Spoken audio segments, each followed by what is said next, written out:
Hello friends, summit प्रदेश में आपका स्वागत है। आज की इस नई वीडियो में हम लोग भारत की अनुसूचियों के बारे में पढ़ेंगे। हमारे संविधान में जो शेड्यूल्स की चर्चा की गई है उसके बारे में हम लोग जानेंगे। बहुत ही इम्पोर्टेंट है और कई एग्जाम्स में इस पे सवाल पूछे जाते हैं।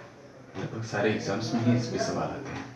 चलिए तो हम लोग शुरुआत करते हैं कि जब हमारा मूल संविधान बना था उस समय इसमें 8 अनुसूचियाँ थी और बढ़ते बढ़ते धीरे धीरे इसमें 12 अनुसूची होंगी, 4 और बढ़ गए और कुल मिलाकर इसमें 12 अनुसूची हो गई। तो मूल संविधान में 8 थे और बाद में 12 हो गया। तो इसके बारे में ही पढ़ेंगे हम लोग। सबसे पहले इन 8 के बारे में जो हमारे मूल संविधान में था उसके बारे में हम लोग चर्चा करेंगे।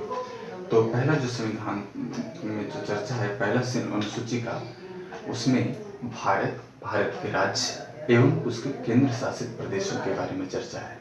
India, it's a state and the union territories की चर्चा है।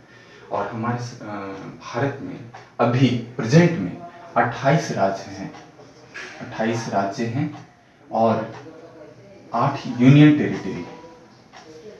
28 राज्य और यूनियन टेरिटरी, क्योंकि जम्मू कश्मीर से 370 जो धारा लगी हुई थी, जो कि उससे स्पेशल स्टेटस दे रहा था, उसको समाप्त कर दिया गया है और जम्मू कश्मीर को 2 केंद्र शासित प्रदेशों में विभाजित कर दिया गया है।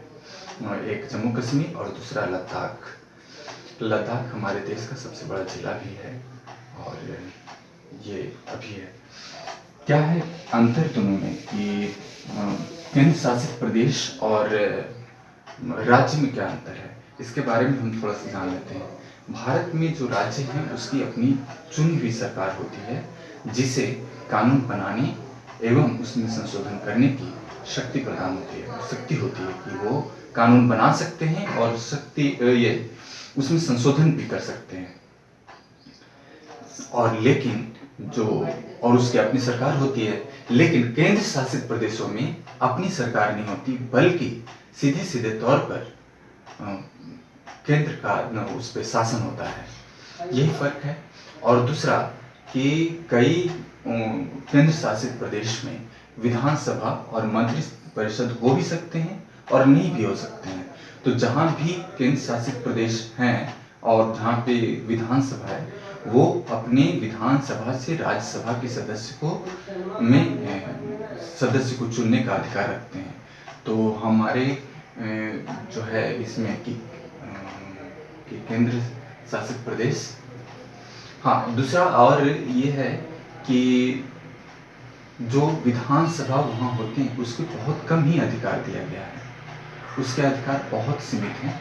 जैसे उन्हें कोई बिल पास करना हो विधानसभा से, तो उन्हें राष्ट्रपति से मंजूरी लेनी पड़ती है। और कई बार तो जब कोई विशेष कानून बनाना होता है तो उसके लिए केंद्र सरकार से एडवांस में अप्रूवल भी लेना पड़ता है, जहाँ विधानसभा है जिस यूनियन टेरिटरी में। तो यही फर्क है राज्य और केंद्र शासित प्रदेश में। तो हमारे फर्स्ट शेड्यूल में किसकी चर्चा है? भारत के राज्य और केंद्र शासित प्रदेशों की चर्चा है। दूसरे शेड्यूल में हमारे चर्चा है संवैधानिक विशिष्ट पदाधिकारी, जैसे कि राष्ट्रपति, governor, deputy chairman of Rajya Sabha, chairman of Rajya Sabha he vice president होते हैं। तो ऐसा नहीं कि वाइस प्रेसिडेंट हमने नहीं कहा, वाइस प्रेसिडेंट ही होते हैं, chairman of Rajya Sabha, speaker of Lok Sabha and deputy speaker of Lok Sabha, chairman of Rajya Sabha and deputy chairman of Rajya Sabha, speaker of state legislature और deputy speaker of state legislature and chairman and deputy chairman of state legislative council. और जो हमारे high court और supreme court के जजेस हैं वो, और CAG, इन सबको विशिष्ट पदाधिकारी बोलते हैं, जिनके संवैधानिक पद पे हैं। उनकी चर्चा की गई है। उनके वेतन के बारे में दूसरे शेड्यूल में लिखा गया है, यानी कि उनके इमोलमेंट्स एंड अलाउंसेस के बारे में चर्चा किया गया है। तीसरा है शपथ ग्रहण। इन्हीं विशिष्ट पदाधिकारी के शपथ ग्रहण की बात की गई है 3rd शेड्यूल में। अब कई बार लोग कंफ्यूज हो जाते हैं कि शपथ दूसरे में है या तीसरे में। तो हम ऐसे समझ सकते हैं कि कोई आदमी हमें कहा कि आप हमारे पास आओ और जॉब करो, तो हम पहले यह पूछते हैं कि आप कितनी सैलरी दोगे हमें। उसके बाद हम डिसाइड करते हैं कि हम जॉब करेंगे या नहीं। फिर वहाँ जाते हैं और शपथ लेते हैं कि हाँ हम जॉब करना है, या फिर उसके जो नियम कायदे हैं उसकी शुरुआत करते हैं। तो तीसरे में शपथ की चर्चा है इन विशिष्ट पदाधिकारियों की जो हमारे संविधान में चर्चा है जिनकी। चौथा में है राज्यसभा की सीटों का वर्णन। राज्यसभा का सीटों का वर्णन राज्य में और केंद्र शासित प्रदेशों में कितनी होगी उसकी चर्चा है हमारे चौथे शेड्यूल में, यानी allocation of seat in Rajya Sabha from state and केंद्र शासित प्रदेश या यूनियन टेरिटरी। अभी हमने कहा था, कई बार पूछ लिया जाता है कि क्या राज्यसभा में सिर्फ राज्य से ही राज्यसभा के सदस्य भेजे जाते हैं? तो नहीं, ऐसा नहीं है। जिस केंद्र शासित प्रदेश में विधानसभा होगा वहां से भी राज्यसभा के सदस्य भेजे जाएंगे और उन्हें भी अधिकार है राज्यसभा में सदस्य भेजने का। जैसे दिल्ली पुडुचेरी के सदस्यों की विधानसभा अपनी विधानसभा है और उसको हक है कि वो राज्यसभा में सदस्य अपना भेजे। और अब जम्मू कश्मीर भी ऐसा केंद्र शासित प्रदेश बन गया है जहाँ पे स्टेट लेजिस्लेचर है, यानी विधानसभा है। तो उसके वहाँ भी वो जम्मू कश्मीर से भी सदस्य जाएंगे राज्यसभा में। खैर अभी तो कुछ नहीं हुआ वहाँ पे, अभी ऐसे ही है प्रेजेंट में। पांचवा है ये दोनों हम लोग एक साथ पढ़ेंगे, जो कि संवैधानिक पदाधिकारी के वेतन की चर्चा, और 3rd में जो है शपथ ग्रहण के वर्णन जो है।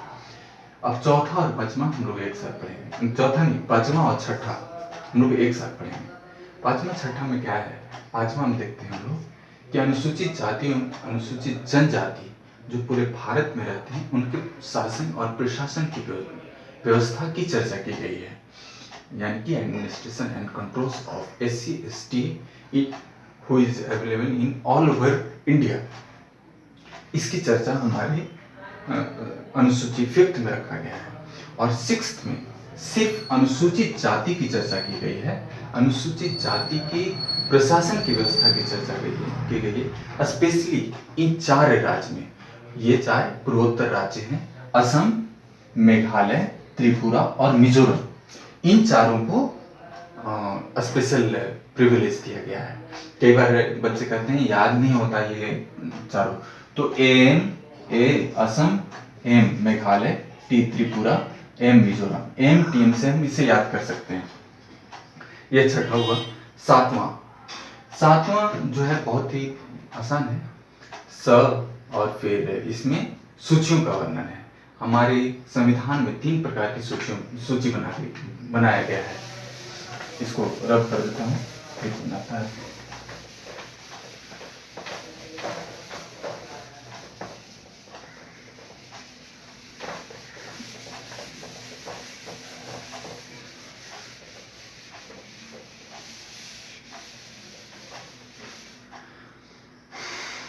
तीन प्रकार की सूचियां हैं।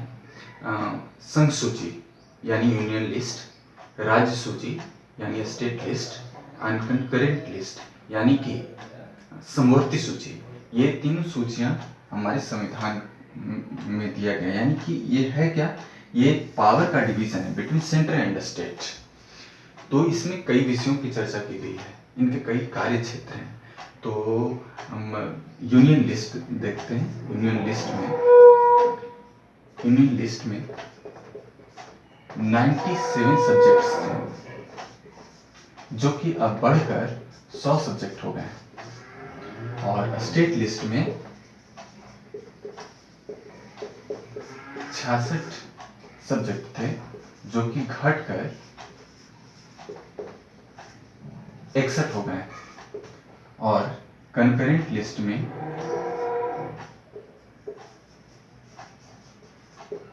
लिस्ट में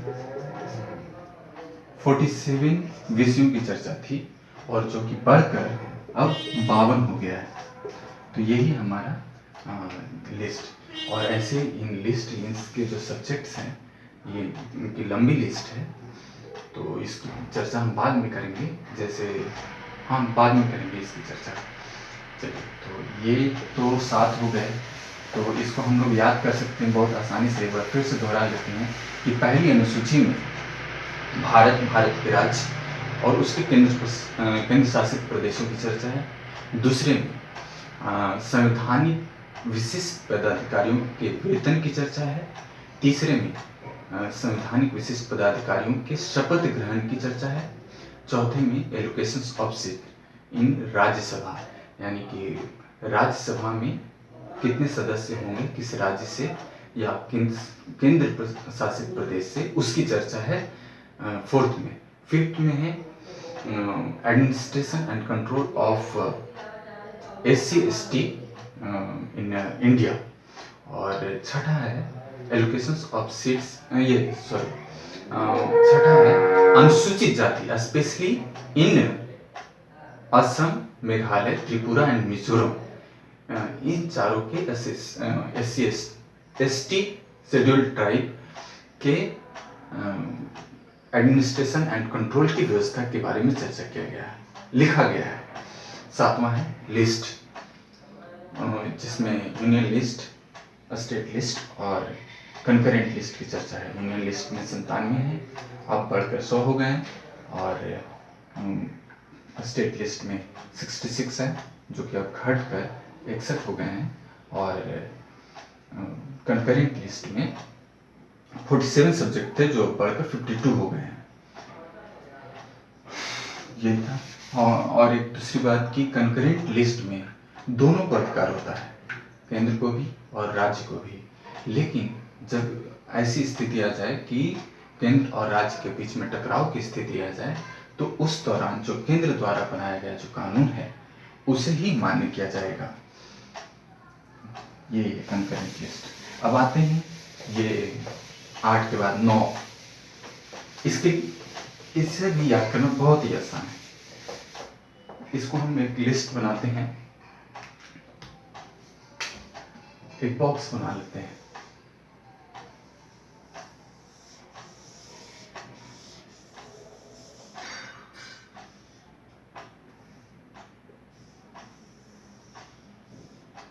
चार भाग में इसे डिवाइड कर लेते हैं।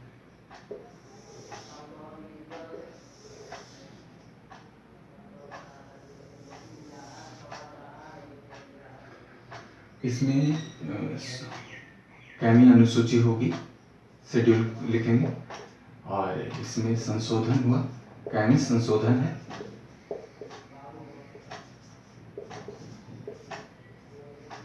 किस वर्ष हुआ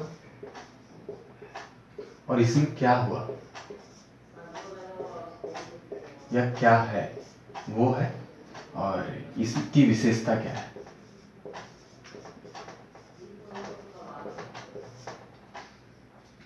तो हम आते हैं पहला 9वीं अनुसूची।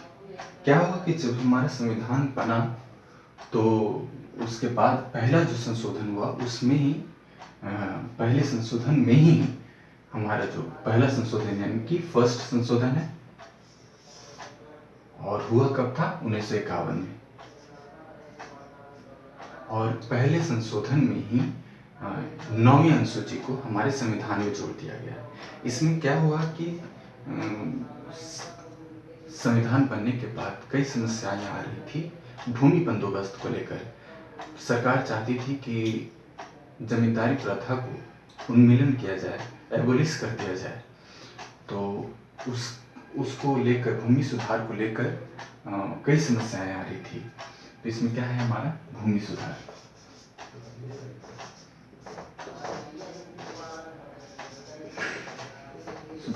तो प्रथम में जब प्रारंभ में इसमें 13 कार्य क्षेत्र के बारे में चर्चा की गई थी, लेकिन अब बढ़कर इसमें 284 हो गए हैं। ठीक है, ये था इसमें। और दूसरा कि इसमें पहले प्रारंभ में ये था कि इस अनुसूची में जो भी है उसको which is not challengeable in court, तो ये वाला था। लेकिन अब सुप्रीम कोर्ट ने ऑर्डर दे दिया है कि इसे it will be challengeable in court, अगर ये संवैधानिक मान्यता के अनुसार से सही है तो इसे चैलेंज कर सकते हैं। क्योंकि कई बार ऐसा हो रहा था कि सरकार अपने फायदे के लिए इस अनुसूची का 9वीं अनुसूची का दुरुपयोग कर रही थी, इसलिए इसे अब नॉट चैलेंजेबल इन कोर्ट कर दिया गया। तो इसकी एक विशेषता ये है, नॉट चैलेंजेबल इन कोर्ट। दूसरा 10वां है जो कि 52वां संशोधन था और इसे 1985 में संशोधित किया गया था और 10वां अनुसूची बनाया गया था, जोड़ा गया था।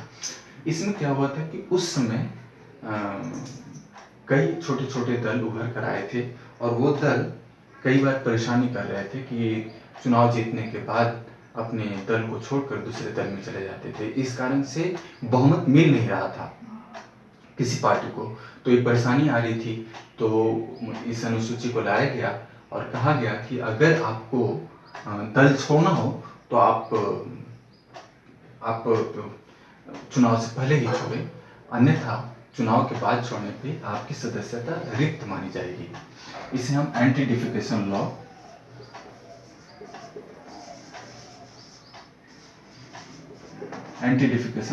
या दल बदल कानून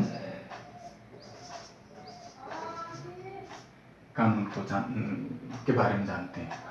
तो यही था हमारा 10वां शेड्यूल। 11वां शेड्यूल ये 73वां संविधान संशोधन था, जिसे 1992 या कभी कभी 1993 भी बोलते हैं। तो अगर दोनों में आए तो 1992 ही मारेंगे टिक।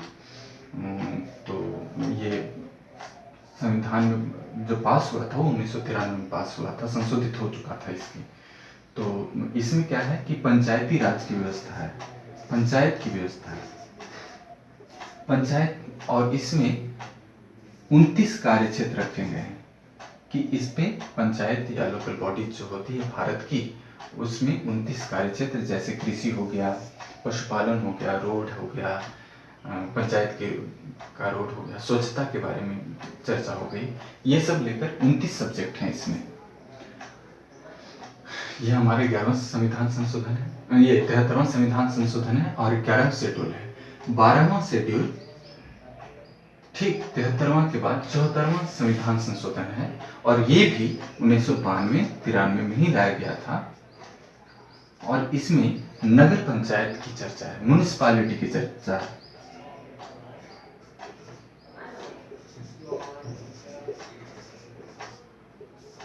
इसमें कुल 18 कार्य क्षेत्र रखे गए हैं, ये इसकी विशेषता है।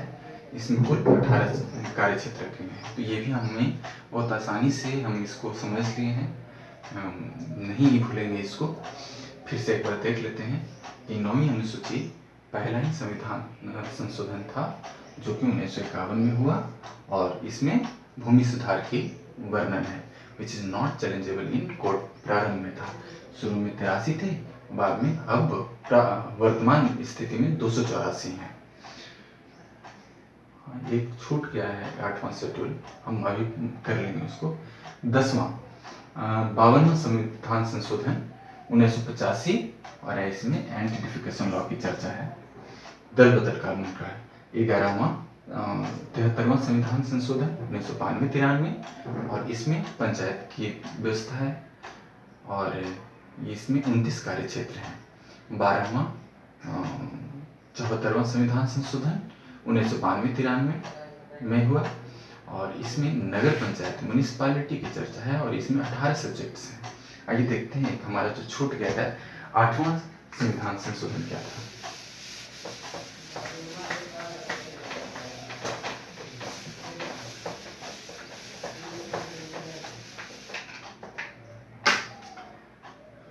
एट्थ शेड्यूल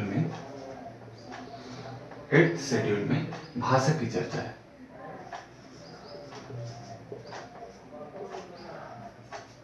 इसमें प्रारंभ में 14 भाषा थे और फिर बाद में 2004 में इसको बढ़ाते बढ़ाते 22 भाषा कर दिया गया और अभी वर्तमान में 22 भाषा है इसमें। जो 4 जोड़े गए लेटेस्ट वो हैं बोडो, मैथिली, संथाली एंड डोगरी। इन चारों को अभी लेटेस्ट जोड़ा गया है। तो कई बार पूछ भी गया जाता है कि लेटेस्ट में कौन चार भाषाओं को जोड़ा गया है। यही हमारा 12 शेड्यूल बहुत ही इम्पोर्टेंट है और मुझे विश्वास है कि आपको आसानी से समझ आ गया होगा और एक बार हम लोगों ने रिकॉल भी कर लिया था उसे। उम्मीद करता हूँ कि आपको पसंद आया होगा वीडियो। तो पसंद आया हो तो आप लाइक करें, सब्सक्राइब करें और अपने दोस्तों के साथ शेयर करें। धन्यवाद।